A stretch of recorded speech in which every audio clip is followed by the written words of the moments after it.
Hi, everybody. Hello, I'm Ryan. I'm Bethany. And we are Ryan and Bethany Board Game Reviews. And today we'll be talking about Manifest. This is designed by Amanda Milne and Julia Schiller.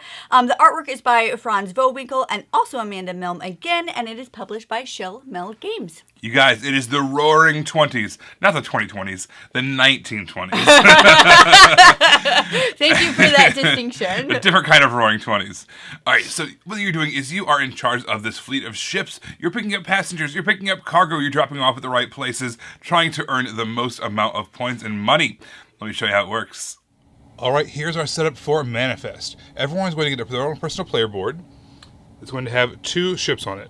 So in this case, we're green player. We've got a light green ship and a dark green ship. These are going to be the movers. They're going to be moving around the board. And we've got this board that kind of tells us and reminds us which ship is carrying which pieces of cargo. Each one can hold up to 4 pieces of cargo. Also, every player is going to get one of these player aids. It kind of reminds you what each a color of cube and meeple represents which item, as well as a little bit of a turn reminder here showing you what you can do on your turn and all the different options that you have. There's also a variant that you can play with, which we recommend, which all players get one of these company advantage cards, which basically you deal those out, and it's going to give you maybe a little bit of a discount or an extra action or something that you can do on your turn that's basically kind of extra and different from every other player.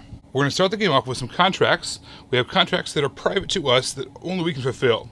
All the contracts kind of work the same way, though. On the top edge here, it's going to show how many points it's worth at the end of the game if we complete it.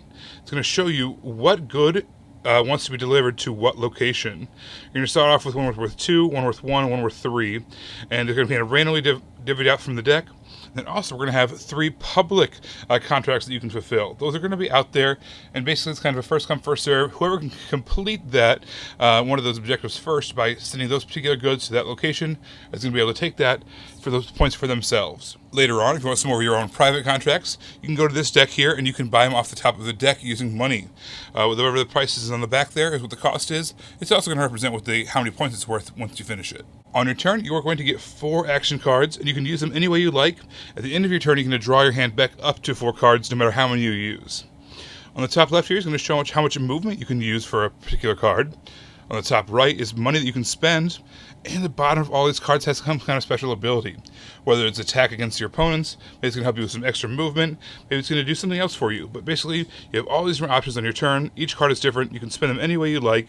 And again, once you're done with your turns and your actions that you want to do, you can draw back up to 4 cards. Some of the spots on the board, as well as some of the action cards, are also going to reference pirate attacks. So for instance here, we have that red shipping lane there. That is going to be a pirate-infested waters. Whenever you go through there, or you get attacked by one of the attack cards that has references pirates, you're going to roll these dice. What's going to happen is you're going to lose cargo based off whatever you rolled. So here, in this case, whatever is in our first spot on our cargo hold, we're going to lose that resource. If you had rolled 2 numbers, for instance, 1 and a 3, you would lose any goods that you were holding in the number 1 and the number 3 spot on your cargo hold. However, if you roll this symbol, you are safe. If you roll 2 of these pirate symbols, though, your ship sinks and you have to start over again at one of the ports. All the different resources and passengers are kind of labeled on the board, but also on the contracts themselves. It reminds you where you can find those individual passengers and resources. So that's kind of the game. You are picking up all the different resources and passengers, delivering them where they want to go, attacking other players along the way, and trying to collect the most amount of points. The game is going to end based off of a number of points that is determined by how long you want to play the game, as well as how many players you're playing. So for instance, in a 4-player game, a shorter game would be a race to 12 points, and if you wanted to play a longer 4-player game, it would be a race to 16 points. Once a player reaches the target number of points, all other players get one final turn. The winner is the player with the most points. If there's a tie, then the player with the most cargo on their ship is the winner. If there's still a tie, the winners shake hands.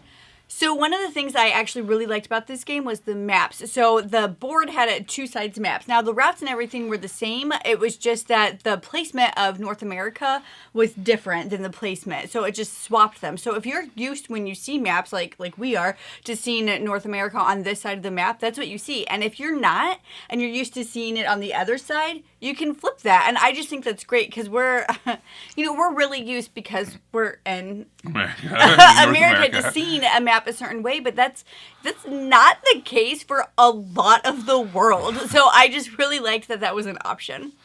I like how the game uses triple use cards. We love it when cards have multiple uses in games, and this did that very, very well. You had money on one corner of the card. You had the distance that you could move in one corner of the card. Then you had a special ability on the bottom of the card. So you were kind of constantly weighing and measuring how to use certain cards. Should I use the money to buy stuff? Should I use the distance to move around? Should I use a special ability to hurt my opponent or use some other special ability? So you're constantly looking at all three parts of the cards, trying to figure out how to use them best. So I love that. Great use of multi-use cards. Speaking of the cards, if you're familiar with deck building at all, even the most base thing, just go straight to that version of the game. I felt like it was a lot more balanced because you start with the same cards and then you can choose what you get into your deck after that. I much prefer the deck building aspect to this. I felt like I had a lot more control over what I wanted to happen, what I was going for, and so I just ignored the original play. Just go straight to the deck building play.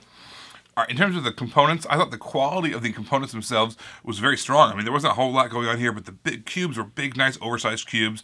It was these cool little meeples. It had the insert itself was very functional, and the boards were good. So the component quality itself was very, very strong. Wasn't a lot of them, but like I said, it does what it needed to do very well. I would have liked, however, to bounce off of that, more distinction between the ships. Like the ship on my board, they're different colors, kind of, but barely. And then I would often forget which was which ship I was moving this way, which ship had which cargo in it. I don't know, like, you could have almost had two separate boards with very distinct colors or something, like a really instead of like the colors that kind of blended together on the board. I would have liked something that made it easier for my eyes to look at the board and immediately know which ship was which, and when I looked at my own little player area to know which ship was which. Maybe a little sticker on the side of it or something, you know, yeah, or a little symbol or a swirl or whatever. Anything like that, yeah. I love pick up and deliver in games, and this did the pick up and deliver part of it very, very strongly. It was great. I did not enjoy, however, the negative kind of attacks and pirates and things that could happen in the game. So you got, let's say you've got your one piece of cargo and you're just about to bring it into your area, but then all of a sudden pirates hit, or a character, an opponent plays a negative card on you. You end up having to lose that cargo. And sometimes, like, I would play a negative card, and it wasn't even that I wanted to. I just couldn't use it for the money or the movement, and I didn't want it to eat at my hand. I wanted to see new things, so I would just attack people. Just to I didn't even want to. I wasn't even wanting to attack you. I just I didn't even get rid of those cards. The attacks were very strong, and too strong. In fact, it was very disruptive to other opponents' systems, to where it wasn't like fun within the context of the games. It was like, holy crap, you just sent me back like a full half hour of gameplay, or whatever the case was. So I thought the attacks in this game were above and beyond what I like when I play a pick up and deliver game. I want to kind of do my own thing. I want to pick stuff up, deliver it, pick stuff up, deliver it. In this game, I was having to constantly also work with this other thing of this defense, which the game does not shy away from that. It tells you, it says, it's shipping, cargo, pirates, and other troubles at sea. So it's not like it's it's advertised. It's not like it was like a bait and switch, but still, just for my player style, I like a little less confrontational pick up and deliver. Yeah, so overall, this game was fine. It just wasn't a game for me. I wouldn't choose this game. If I wanted to play a pick up and deliver game, I would definitely gravitate toward a different one. It just wasn't for me. It wasn't horrible or anything. It just wasn't my style, and I would have gravitated towards a different game. For me, I enjoyed playing that first version of the game, the basic game. But man, this game, once you add in the deck building, it solved a whole lot of the problems for me. It became a much more enjoyable experience. I felt like I had more control. I got to choose what was in my deck. I got to move around the way I wanted to. There were some cool cards in that deck that weren't in the original deck. Even the attack cards were out, so you knew that they could happen. Exactly, you could kind of prepare for them a little bit.